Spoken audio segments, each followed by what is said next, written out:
और सीता के पुत्र अयोध्या के लवकुश कहाँ है?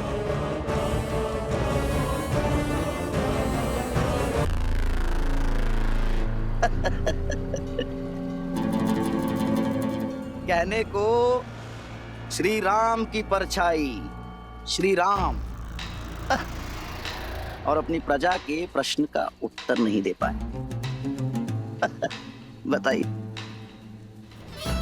अयोध्या में चल रहा ये महोत्सव, ये उत्साह, सब स्वांग है, स्वांग। कैसा स्वांग?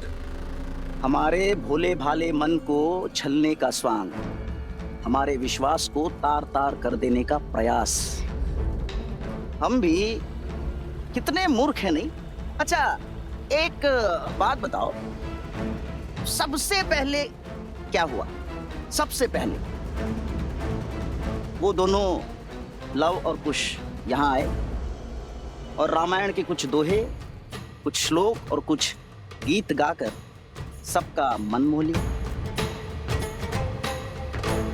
और फिर स्वयं को राम भक्त कहने वाले लवकुश ने अश्वमेध के अश्व को रोका, अपने बाणों से सबको मूर्छित किया, और तो और श्री राम से भी युद्ध किया।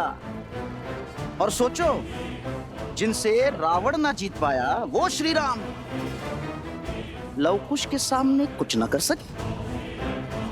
और फिर श्री राम ने अपने ही शत्रुओं को यहाँ यज्ञ में आमंत्रित किया। आपको महारानी सीता के दर्शन करने हैं ना? आइए यज्ञ स्थल पर। बात तो उचित है। और फिर जब अयोध्यावासी लवकुश के विरुद्ध हो गए, तब स्वयं हनुमान जी उन्हें बचा कर ले गए। और तभी हनुमान जी, श्री राम और लवकुश ने मिलकर एक षड्यंत्र रचा। उसी षड्यंत्र के अधीन यहां लवकुश ने सबसे पहले सभी स्त्रियों के भीतर प्रतिशोध की चिंगारी भड़काई। वहां श्री राम ने सभापतियों और मंत्रियों की पत्नियों को सभा में बुला लिया। और इतना ही नहीं, लवकुश की उद्दंडता का समर्थन भी किया। और फिर लवकुश ने प्रजा के भावों के साथ खेलकर रामायण के स्थान पर सीतायन का गान आरंभ कर दिया। और हमें बहलाकर यह सत्य प्रकट किया कि वो दोनों और कोई नहीं, देवी सीता के पुत्र हैं। हम बह गए भावनाओं में, हैं? बह गए, करने लगे सीता को अयोध्या में लाने की विनती, और बिना सोचे समझे अपनी पावन धरा को अपावन करने का प्रयास। उन्होंने ये स्वांग रचा ही इसलिए है कि देवी सीता अयोध्या लौट सके। ये बात हमें मिलकर और भी पुरुषों को समझानी होगी। एक साथ मिलकर श्री राम से प्रश्न करना होगा। किंतु कैसे? हमें तो कोई श्री राम के समीप भी जाने नहीं दे रहा। ये तुम मुझ पर छोड़ दो। उचित समय पे और उचित स्थान पर अयोध्या पुनः सिया राम से अवश्य प्रश्न करेगी।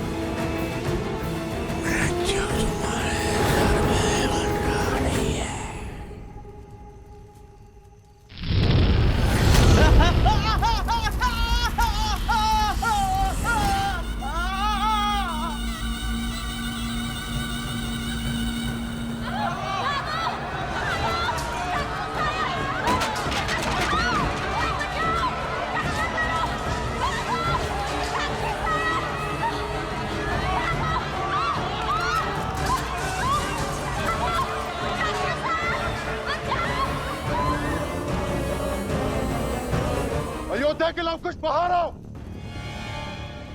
आज उनका काल आया है। जिस प्रतिशोध की अग्नि मुझे जला रही है, उस अग्नि को शांत करने के लिए उन्हें स्वाह होना पड़ेगा। लवकुश, तुम दोनों भीतर जाके छुप जाओ। इस दुष्ट का संहार हम करेंगे। सेनापति!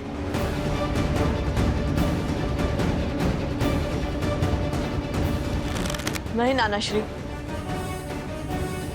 रघुकुल का नियम है कि जिसे ललकार मिले वही प्रहार का उत्तर देता है, और ये हमें पुकार रहा है। तो इसका भी सामना हम ही करेंगे।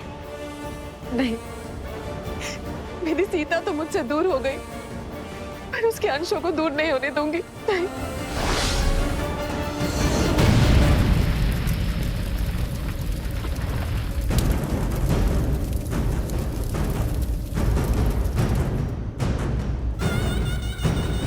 तुम सब मेरे साथ कक्ष में चलो, चलो।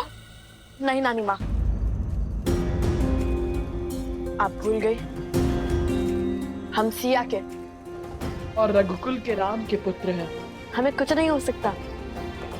ये हमारा एक रघुवंशी का वचन है कि हम सुरक्षित लौटेंगे, और वो भी उस असुर का सर्वनाश करके।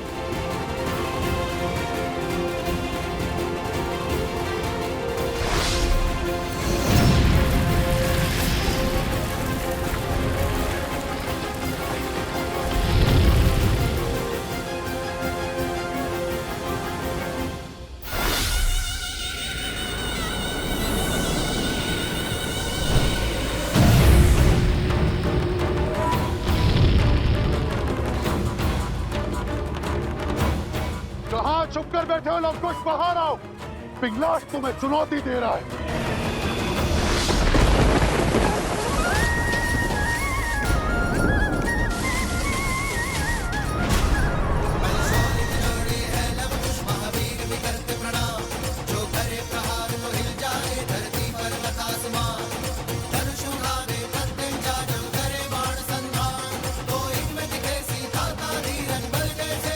लवकुश तुम्हारे समक्ष है, हम पर प्रहार करो।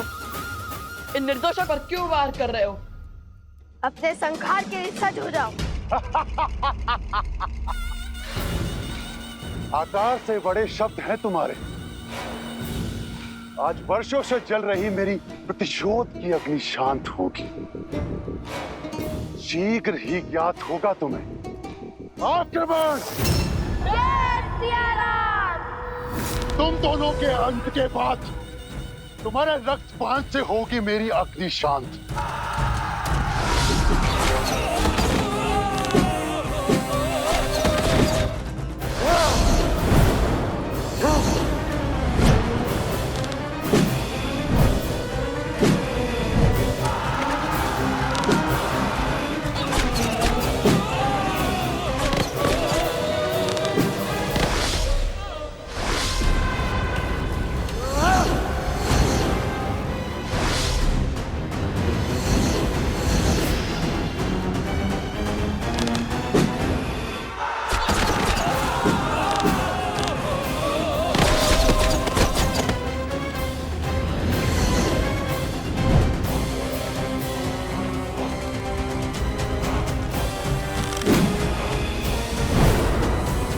प्रतिशोध की कैसी अग्नि है पिंगलाक्ष, जिसमें तुम अपने ही लोगों को बलि चढ़ाए जा रहे हो? बताओ, इस अधर्म के भागी क्यों बन रहे हो? हमसे तुम्हारी क्या शत्रुता है? इससे पहले कि ये अग्नि तुम्हें ही भस्म कर दे, सब कुछ छोड़कर प्रभु श्री राम के शरण में आ जाओ पिंगलाक्ष। बस! सेना हर ओर से आक्रमण करो, आगे बढ़ो।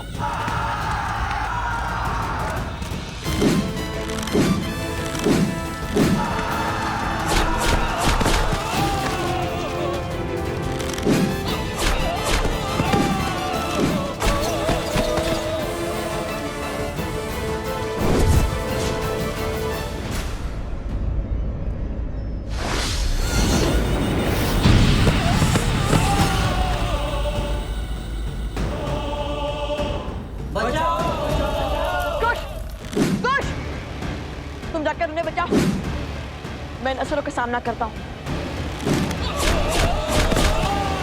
जाओ, जल्दी जाओ।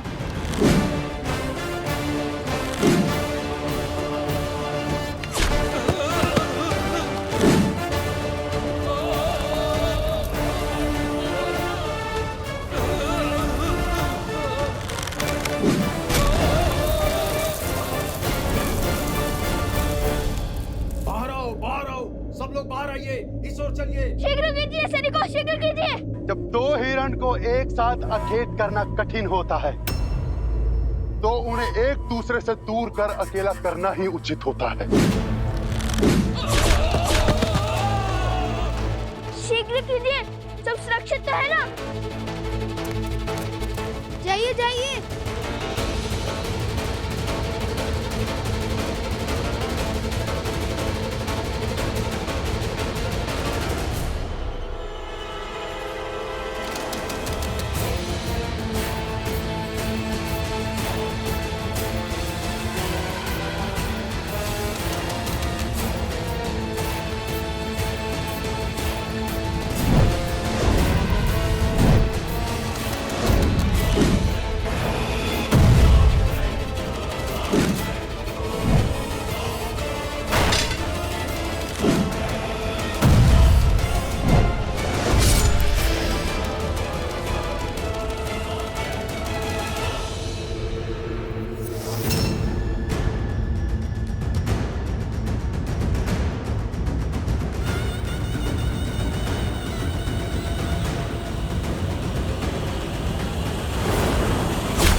जनको मिथिलाधीशः सधर्मात्मा महेश्वरः ज्ञानी च तपसा युक्तो धीरः शौर्यसमन्वितः।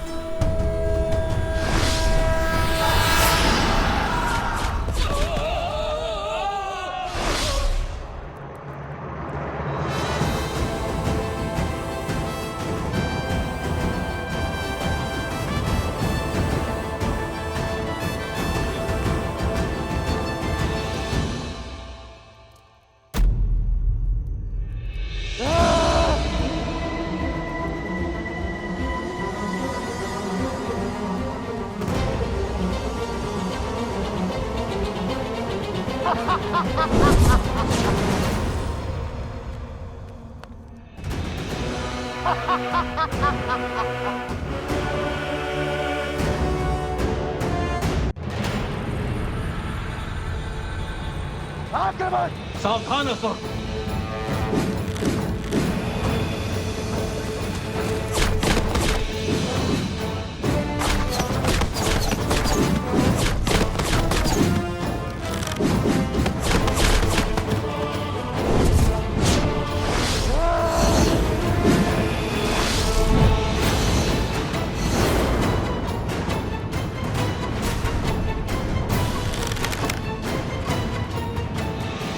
जलास्त्र।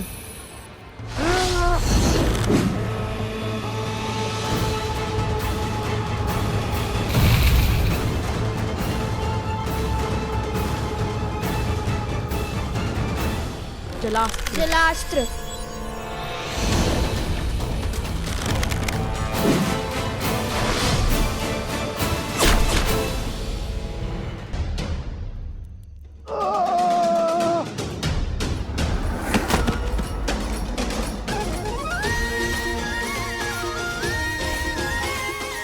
सियाराम के लव कुश से टकराने चले थे। चख लिया ना पराजय का स्वाद। चलो भागो यहाँ से।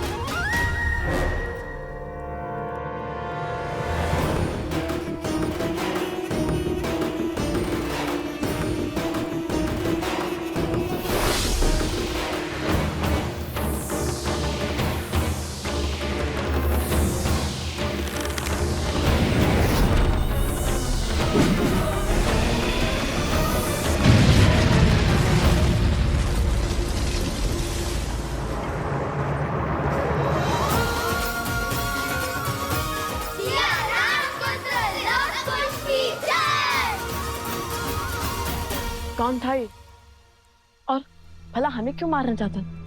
और वो भी तब जब माता पुनः अयोध्या लौट रही है।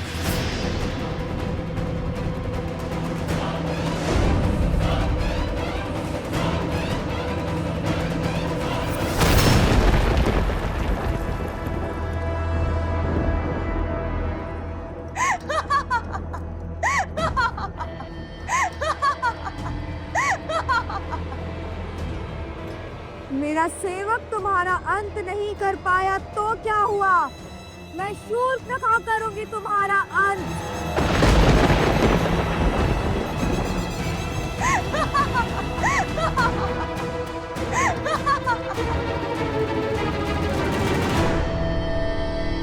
जब तुम्हारा अंत नहीं कर पाया तो क्या हुआ? मैं शूर्पणखा करूंगी तुम्हारा संहार।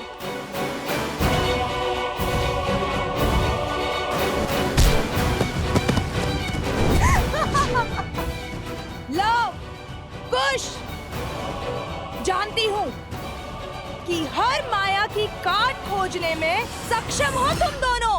तो तुम हो जिसने हमें पहले भी मारने का प्रयास किया था, और हमने पहले भी तुम्हारे प्रयास को विफल किया था। तुम्हारे कारण मेरे भाई के प्राण संकट में पड़े हैं।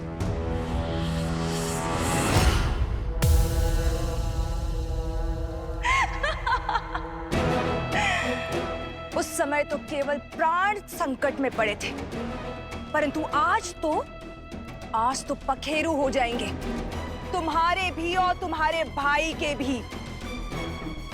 आज साम दाम दंड भेद सारी युक्तियां लगाकर, सारी शक्तियां लगाकर रघुवंश के कल और कुल का अध्याय ही समाप्त कर दूंगी मैं।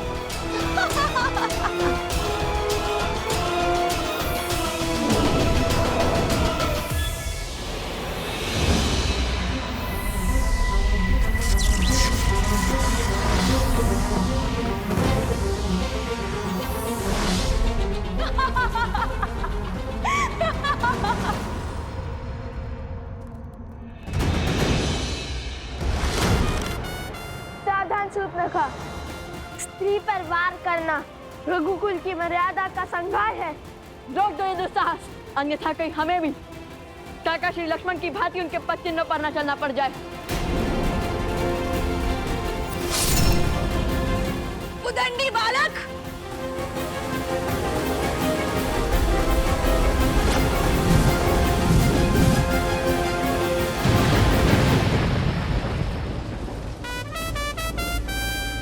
असंभव।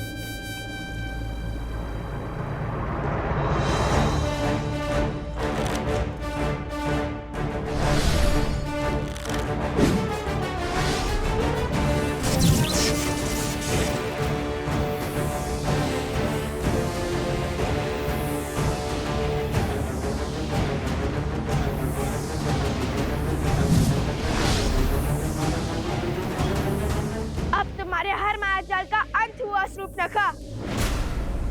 अब तुम कोई खेल नहीं खेल सकती, कोई स्वांग नहीं रच सकती।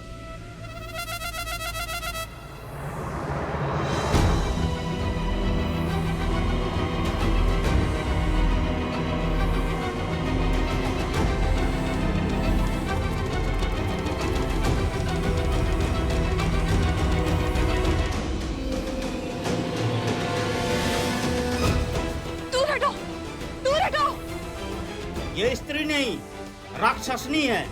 इसका वध इसी क्षण होना चाहिए। मारो इसे।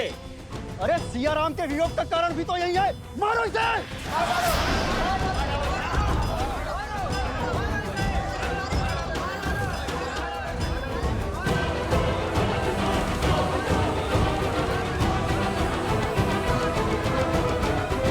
माना कि एक राक्षसी है, किंतु है तो एक स्त्री ही ना, एक माता ही ना। धरती पर प्राण देने वाली स्त्री का मन कोमल होता है, उसका मन सबसे विशाल होता है, जो स्वयं असहनीय पीड़ा सहकर अपने संतान को जीवन दान देती है। और स्त्री का वध वेदों में, शास्त्रों में जघन्य अपराध माना गया है।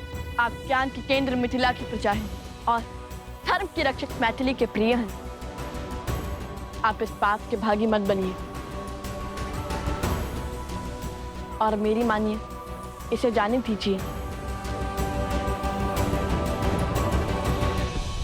महाराज जनक की पावन धरा पर एक स्त्री का रक्त बहाना शुभ नहीं होगा।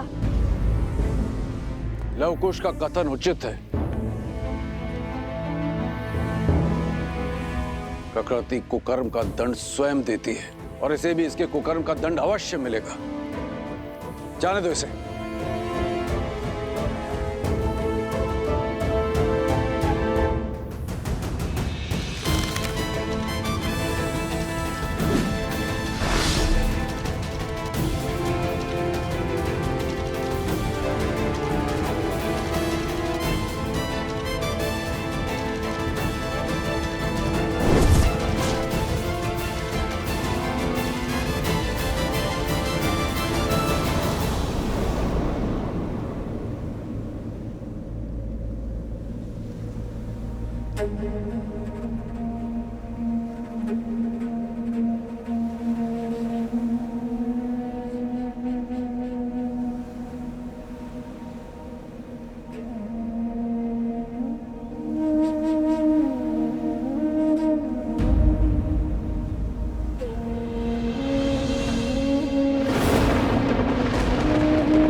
जब ब्रह्मदेव से वरदान प्राप्त करने के बाद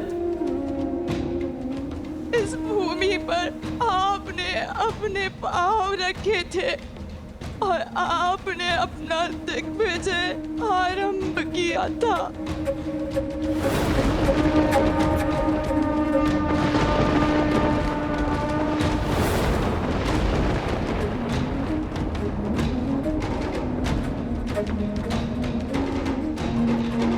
आप मेरे सुख के साथी बने भैया। और मैं आपके काल का कारण बन गई भैया, कारण बन गई। मेरी एक इच्छा की वजह से सब कुछ तबाह हो गया। मैंने अथक प्रयास किए, परंतु मैं जीत नहीं पाई। सत्य कहा था सीता ने कि राम और सीता को पृथक करना असंभव है, और जिसने भी चेष्टा की वो काल का ग्रास बन गया भैया।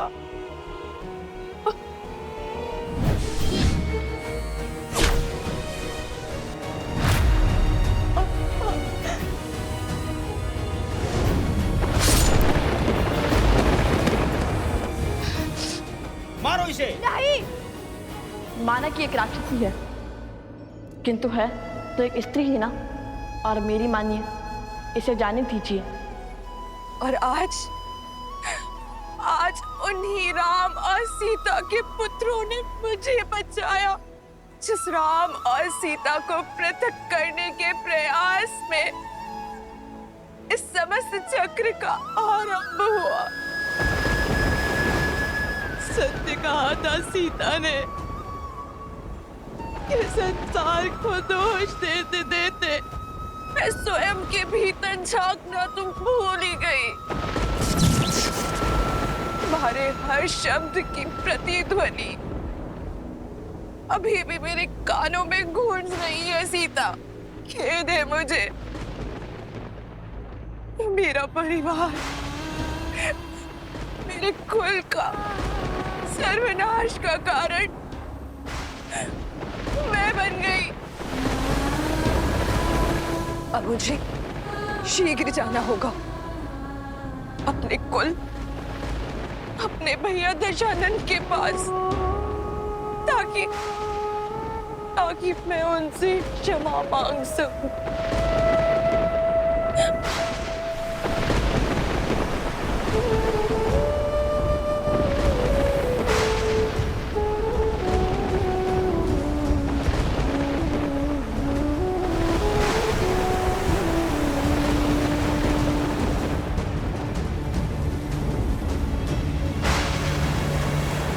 जय श्री राम। भज मन राम नाम सुखदाई, भज मन राम नाम सुखदाई।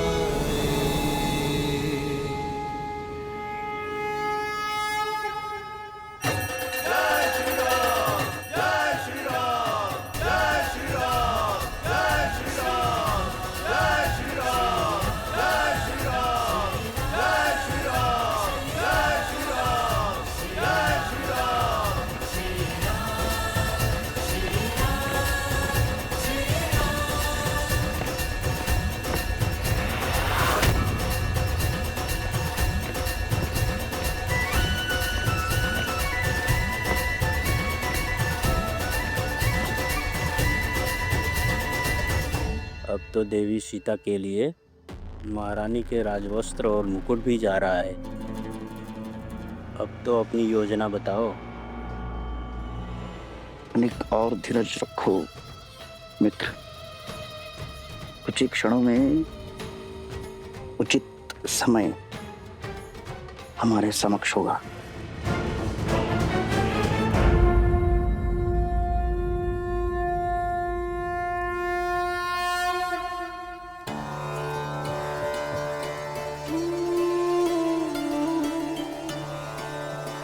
सीता,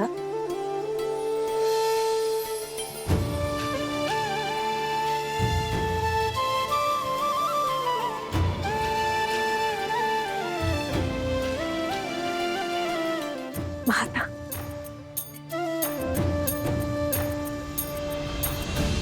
सौभाग्यवती भाव।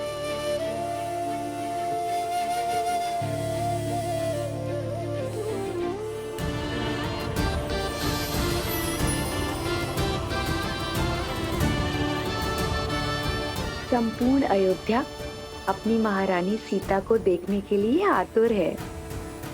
अयोध्या ही क्यों, उसके राजा श्री राम भी पल के बिछाए प्रतीक्षा कर रहे तुम्हारी। क्षण भर दीजिए माता, अपनी अंतिम प्रार्थना संपूर्ण कर मैं सज हो जाती हूँ। माता, क्या हुआ? आपकी आंखों में आंसू क्यों? अरे कुछ नहीं, बस अपने सौभाग्य के आभास हुआ है। सच सीता, ये सौभाग्य है हमारा, राम का, अयोध्या का, कि तुम हमें मिली। प्रजा के लिए महारानी माता समान होती है। अब पुनः अयोध्या को अनाथ करके मत जाना सीता।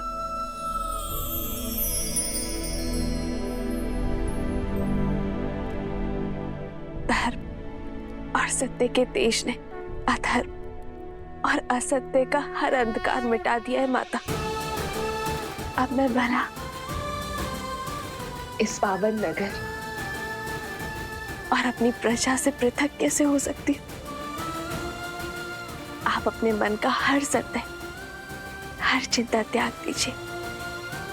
राजकुमारों के साथ साथ रात्रि में आपको भी अपने हाथों का महाभोज खिलाऊंगी मैं।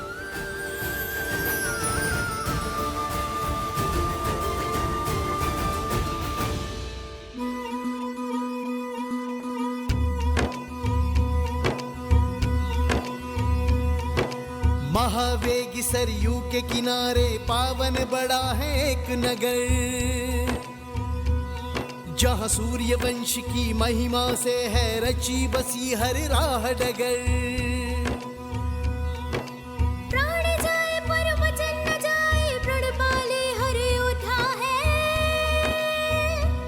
जहाँ धर्म का सूरज उगता है, उसका नाम अयोध्या है, उसका नाम अयोध्या है, उसका नाम अयोध्या है।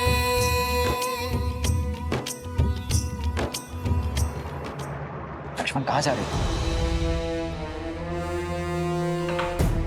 उन उद्दंडियों को रोकने भैया। अवश्य उचित अवसर की प्रतीक्षा में ही होंगे वो। यदि वो इस सभा में आ गए तो इसलिए उन पर दृष्टि बनाए रखनी होगी।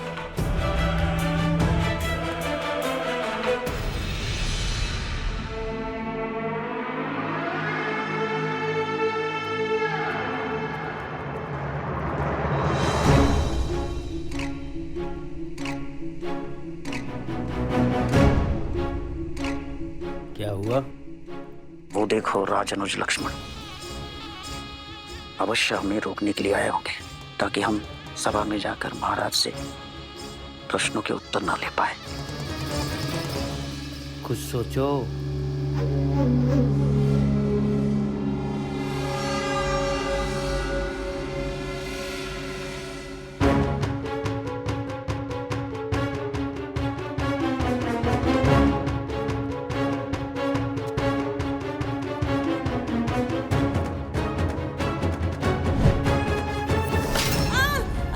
बचाओ! आग! आग! बचाओ! आग!